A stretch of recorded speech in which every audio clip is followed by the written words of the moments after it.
चलिए आज एक ऐसी कहानी में उतरते हैं जो भले ही छोटी सी लगे लेकिन जिसका मतलब बहुत गहरा है। ये कहानी है एक साधारण से इंसान की, पर उसकी हिम्मत असाधारण है।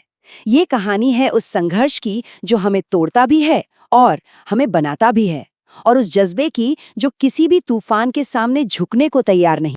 तो इस सफर की शुरुआत करते हैं। ये कहानी है एक किसान की, एक ऐसे इंसान की जिसकी पूरी की पूरी जिंदगी जमीन की मिट्टी और आसमान के मिजाज पर टिकी होती है। कहानी का जो पहला हिस्सा है ना, वो हमें सीधा किसान की दुनिया में ले जाता है, उसकी रोज की सुबह में। लेकिन ये सुबह सिर्फ सूरज उगने वाली नहीं है, ये उम्मीदों के जगने वाली सुबह है, एक सपनों वाली सुबह। ये लाइनें सिर्फ शब्द नहीं है, जरा सोचिए, ये एक जीती जागती तस्वीर है। महसूस कीजिए सुबह की वो सर्द हवा, पैरों में फटे जूते जो हर कदम पर चुभते होंगे, और वो हाथ जिन पर मिट्टी की परतें उसकी मेहनत की कहानी कह रही हैं। यही थी उसकी हर दिन की सच्चाई। और यहीं पर कहानी एक बड़ा ही दिलचस्प मोड़ लेती है। इन सारी मुश्किलों के बीच, जहां सब कुछ मुश्किल लग सकता था, एक चीज थी जो हमेशा चमकती रही, उसकी आंखें। क्यों? क्योंकि उन आंखों में सपने थे, एक बेहतर कल की पक्की उम्मीद थी। लेकिन सपनों का रास्ता वो कभी भी आसान कहाँ होता है। अब देखते हैं कि इन उम्मीदों का सामना असल में किस हकीकत से होता है। कहानी का अगला हिस्सा है संघर्ष की आंधी, जब मुश्किलें इम्तिहान लेने के लिए सामने आ खड़ी होती हैं। पहली और शायद सबसे बड़ी चुनौती थी कर्ज। ये सिर्फ पैसों का बढ़ता हुआ बोझ नहीं था, नहीं, ये एक दिमागी दबाव था जो हर पल हर घड़ी उसके हौसले को तोड़ने की कोशिश कर रहा था। और जब पैसों के बोझ से लड़ने की हिम्मत जुटाई भी, तो देखो, कुदरत ने ही मुंह फेर लिया। जिस बारिश का इंतजार करते करते आंखें पथरा गईं, उसी बारिश ने धोखा दे दिया। जमीन सूख गई और उसके साथ साथ उम्मीदें भी सूखने लगी। तो सोचिए, एक तरफ कर्ज का पहाड़, दूसरी तरफ सूखी जमीन। जब ऐसा लगे कि हर तरफ से रास्ते बंद हो गए हैं, तो एक ही सवाल मन में आता है ना, तो क्या उसने हार मान ली?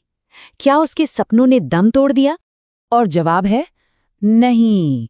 ये एक लाइन, बस ये एक लाइन पूरी कहानी की जान है। लेकिन उसने हार नहीं मानी। ये सिर्फ शब्द नहीं थे, ये उसके फौलादी इरादे का ऐलान था। अच्छा, तो हार न मानने का मतलब क्या था? आखिर उसने ऐसा क्या किया जो उसे टूटने से बचा गया? कहानी का अगला पड़ाव हमें उसके एक ऐसे फैसले के बारे में बताता है जो, सच कहूं तो, त्याग की एक मिसाल है।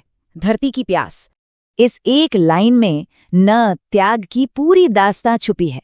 जरा सोच कर देखिए, जब कोई खुद जरूरतमंद हो तब भी वो अपनी परवाह छोड़ दे। उसने ठीक यही किया। अपनी भूख को नजरअंदाज करके उसने पहले उस धरती की प्यास बुझाई जिसे वो अपनी मां समझता था।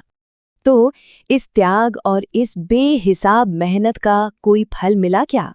कहानी का आखिरी हिस्सा हमें वही बताता है, जहां खेत का एक एक दाना एक कहानी कह रहा है। और अब देखिए, तस्वीर पूरी तरह से बदल चुकी है। वो सूखी जमीन, वो निराशा, सब कुछ जा चुका है। आज जब खेत में फसल लहलहाती है ना, तो ये सिर्फ अनाज नहीं है, ये उस किसान के संघर्ष की जीत का जश्न है।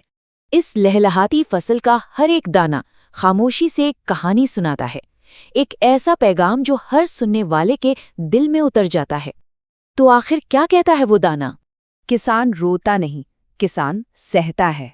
देखिए, इसका ये मतलब बिल्कुल नहीं है कि उसे दर्द नहीं होता। दर्द होता है, तकलीफ भी होती है, लेकिन वो अपने आंसुओं को अपनी ताकत बना लेता है। वो हर दर्द को सहकर फिर से खड़ा हो जाता है।